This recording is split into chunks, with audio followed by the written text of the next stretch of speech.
Hi everyone, and welcome back. This is now video number 28 in my series of AppLogic Networks videos. If you want to see any more of those videos, maybe all of them, they're available on our YouTube channel.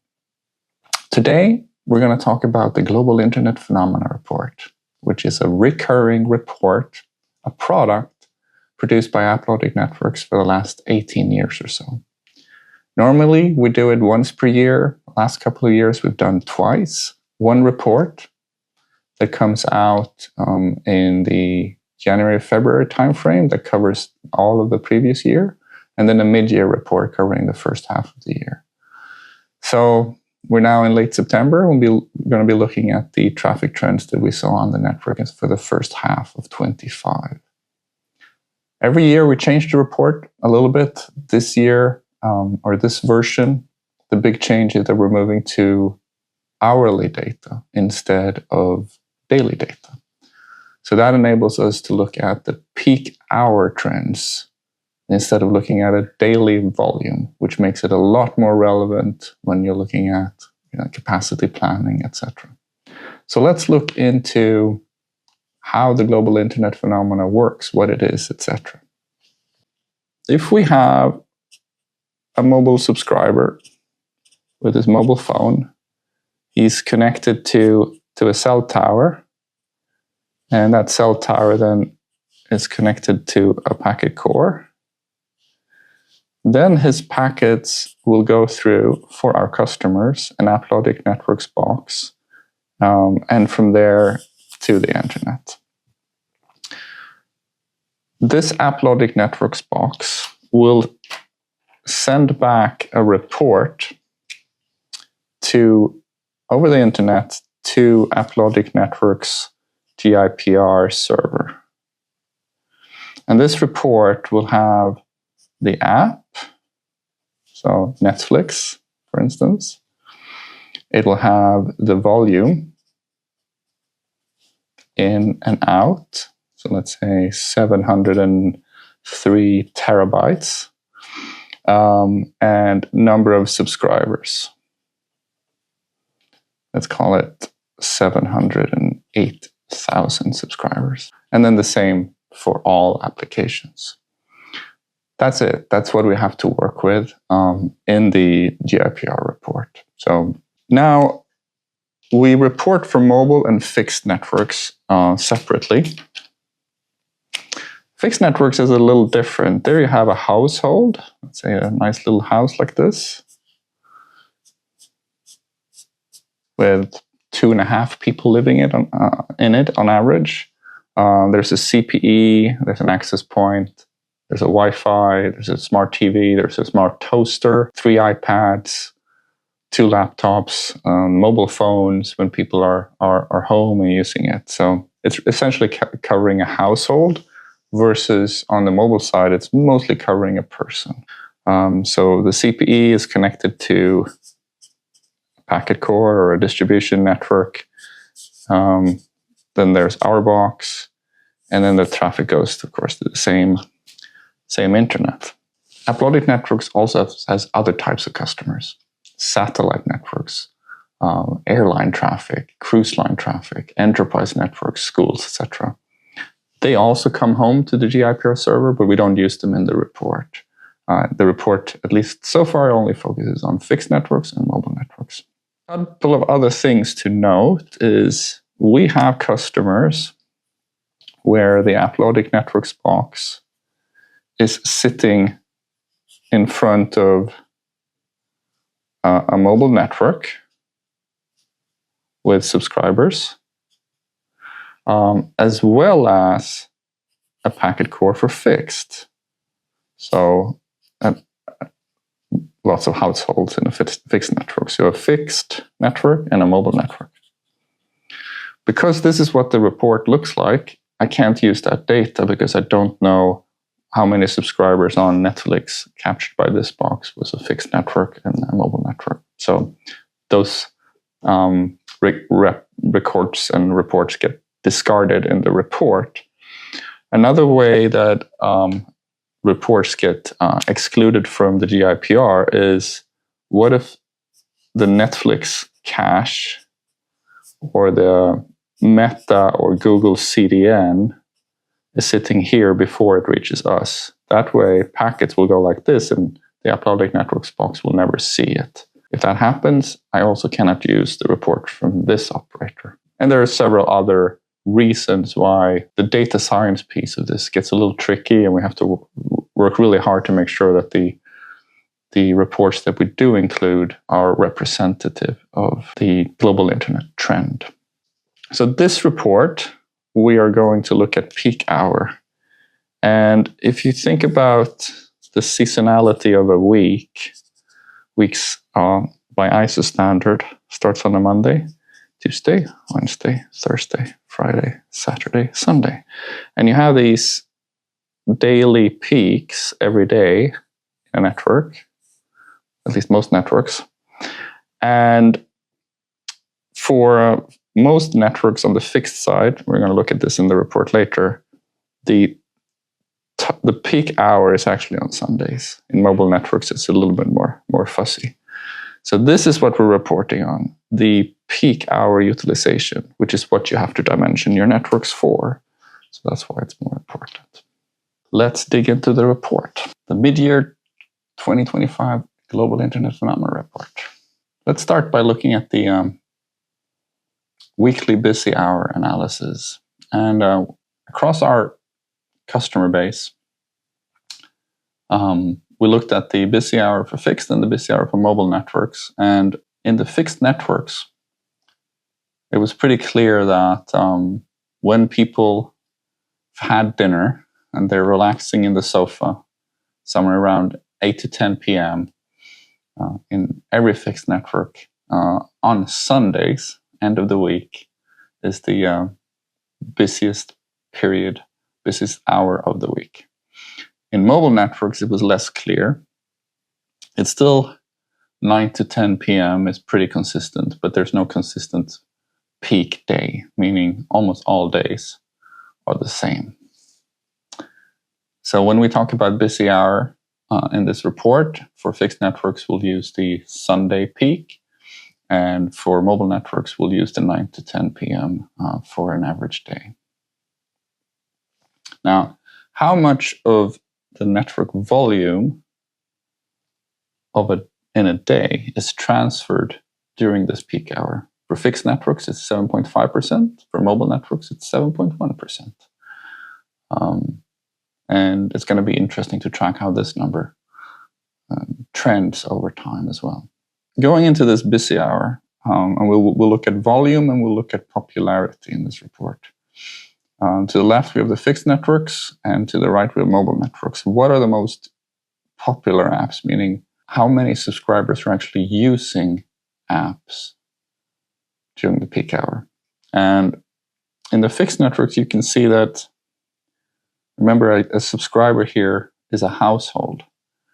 So you're going to have a lot of control plane traffic from Android devices, which is what we see with Android Market, Google Cloud Messaging. It's just signs that there are tons of Android devices in a household. Not necessarily a mobile phone, but a smart TV, a toaster, or a smart refrigerator, washing machine, some IoT device. On place number 3, we see WhatsApp, with 56% of households in fixed networks have, during peak hours, some amount of WhatsApp traffic. So that's a very large market share. But also something like Facebook Messenger, Google, meaning during peak hours, someone uses Google search to search for something. And we don't see ChatGPT, for instance, in the top list. So people still are searching more with Google than with LLM-based search engines. You then see regular Facebook traffic, you see YouTube. Whenever someone is uploading traffic or uploading images or pictures to iCloud, you see that come in. Again, this is just popularity, not how much traffic there is in the network. On a mobile network, remember, that's just one device, one human, or one IoT device. WhatsApp is used by 49% of all subscribers, followed by Facebook. I'm not going to talk about Google Cloud Messaging and Android Market much. Just look at it as control plane traffic or background traffic for Android devices. Ad analytics used by 21% of mobiles during peak hour. TikTok is on place number 15 with 15%. Of course, you'll have big differences between teenagers and adults, but this is the overall average. If you then look at volume instead of popularity, it's a very different picture. So in fixed networks, the number one contributor to volume is YouTube, followed by Netflix, followed by Amazon Prime. And as you can see, video is the quite sort of the common denominator between the top applications here, with YouTube and Netflix taking the lion's share. When you go down to place 8, you have PlayStation, and then Xbox Live, and then Steam. So gaming, while it doesn't really go much into the top 5, it's a significant contributor in total. You have Roblox, you have Twitch. So gaming is definitely number 2 after video in a fixed network. In a mobile network, on a mobile phone, number 1 is TikTok, followed by Facebook, then YouTube, then Instagram, and then Netflix. Look at the difference. 2.4% in a mobile network during peak hour for Netflix and 11.8% in a fixed network. Of course, because of how we use our devices. When we're at home, our mobile phones, we are on the Wi-Fi network, meaning that will be contributing to the fixed network traffic, not to the mobile. So what we're really looking at on the right side here is when you are mobile, meaning you're walking, you're in a restaurant, you're in a car, somewhere where there's not a natural Wi-Fi network to latch onto. If we look at the global brands, in a fixed network, the top 8 brands is 57%. And you can see the big contributor here is Alphabet, meaning Google, then Meta, and then Netflix.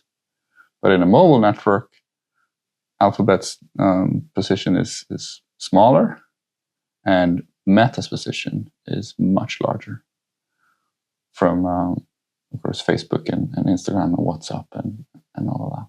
If we dig down a little deeper into fixed networks and we look at downstream versus upstream volume, during the busy hour, video applications, so not video content, but video applications like Netflix, YouTube, etc., are 56.8% of the downstream, or 802 megabytes during the peak hour per subscriber.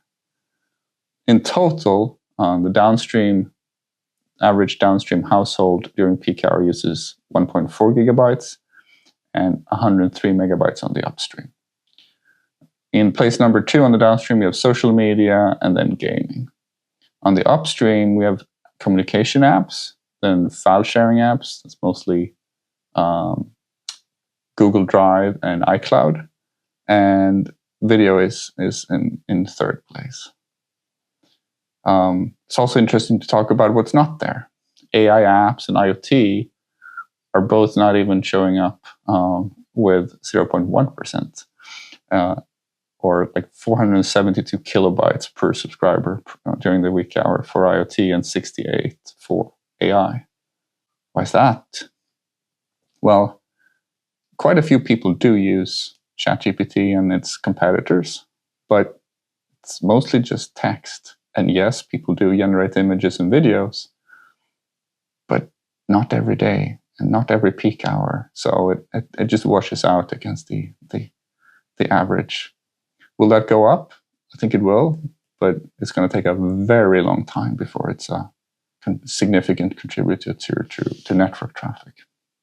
1% of the traffic is going over VPN, so still a very, very small amount. Also notice the big difference between what is on the downstream and what is on the upstream. And upstream is still more narrow sector for FWA networks, for cable, etc. So if there's ever a scarcity situation on bandwidth, it's in fixed networks, it's almost always on upstream. If we look at popularity across a couple of different application categories, so in YouTube, you can see, in video, you can see YouTube being used by 50% of the households during peak hour, and the people that do use YouTube, they average about 200 megabytes on the downstream during peak hour. 32% of households use Netflix, but almost the same volume. So a minute of Netflix uses more bandwidth on average than a minute of YouTube. You see social media, 52%. Facebook is still number one, followed by TikTok at 34%. Let's also look at gaming. 7% use Xbox, 11% use Unity Engine, PlayStation Live is used by 5%, Nintendo Online by 4%. But the volumes for a gamer still is a lot less than someone streaming video. Cloud gaming is still, when you wash it across the entire population, not used much. And that's knowing that both PlayStation Now and GeForce Now has some strong growth. And it's used by a lot of people.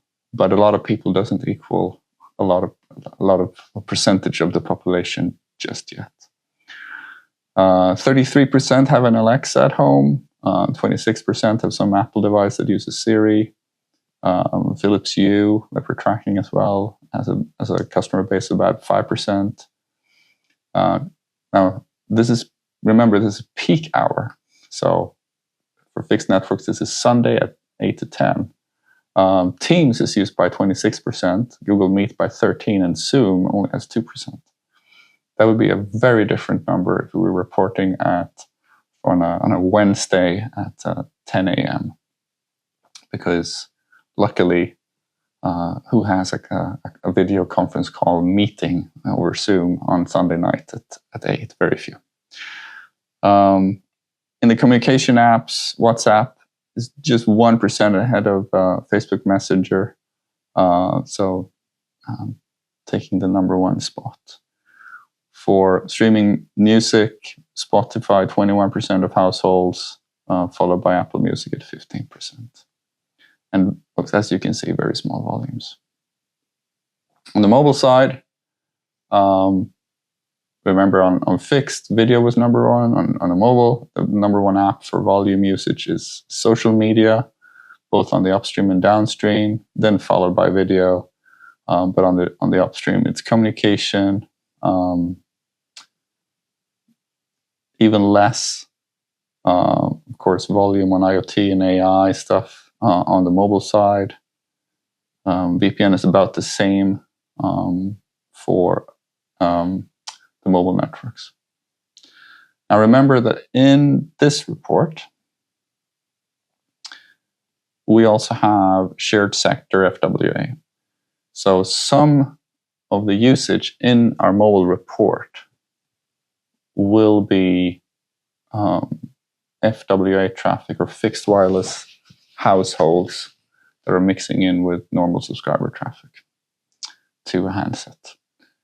So things like the little cloud gaming that we see or device gaming from PlayStation, etc., is very unlikely to be someone tethering with their phone to a PlayStation. It's more likely to be a fixed wireless household.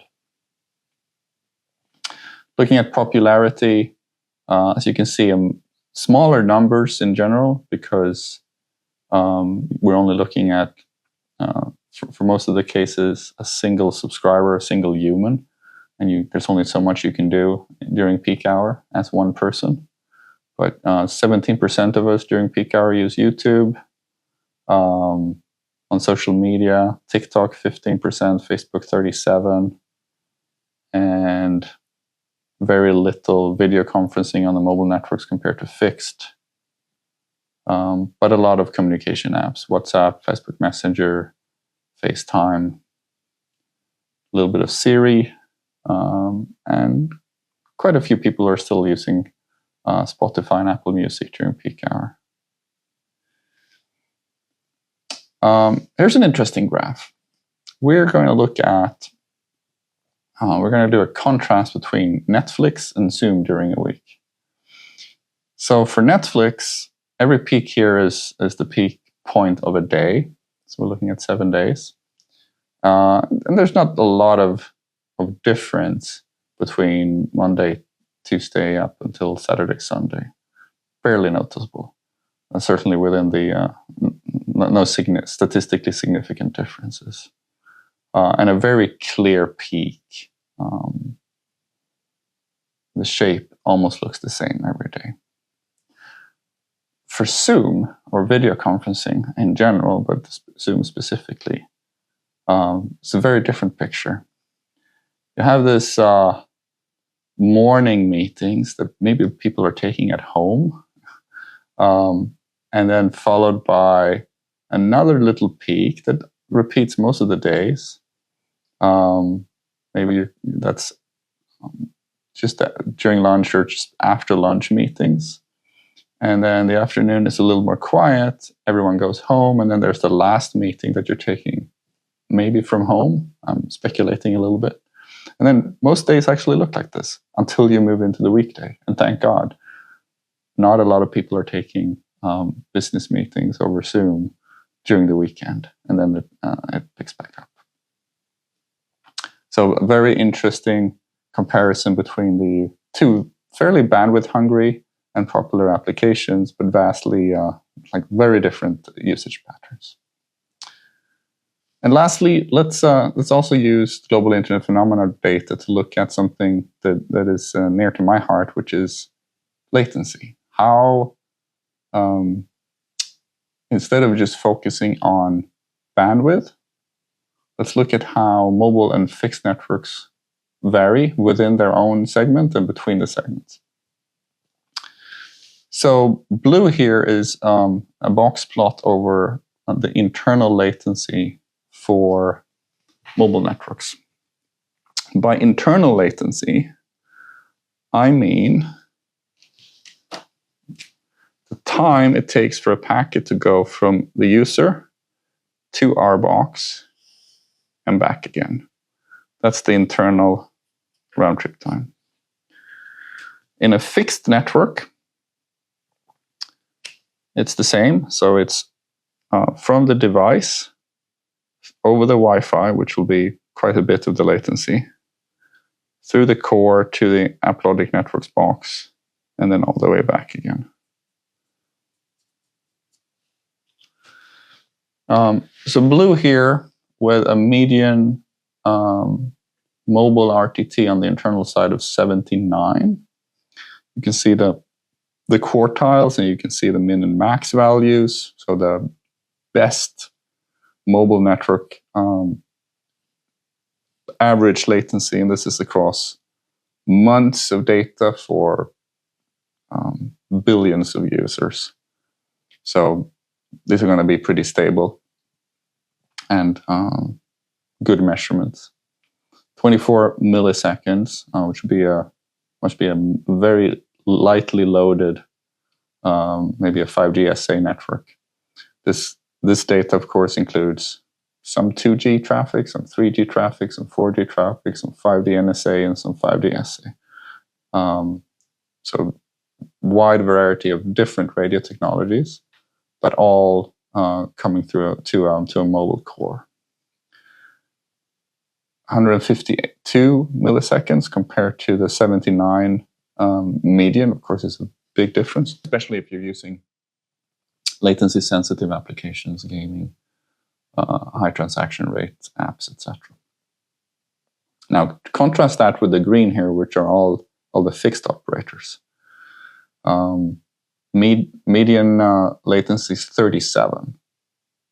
So 42 milliseconds less comparing the medians.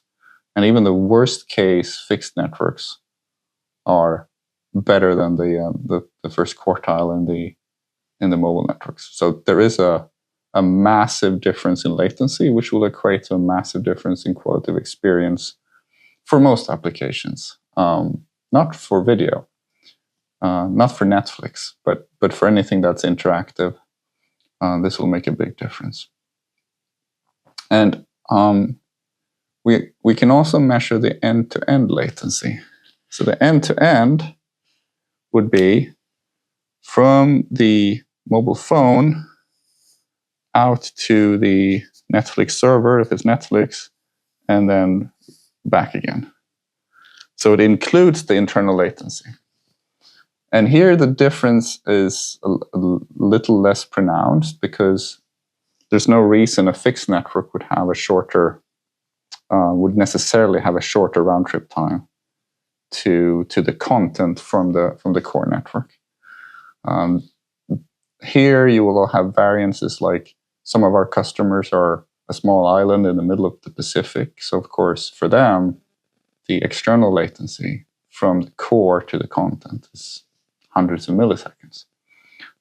Whereas a fixed operator in Western Europe or in North America would have a very short distance to the typical content, Netflix, YouTube, Meta, Apple, etc.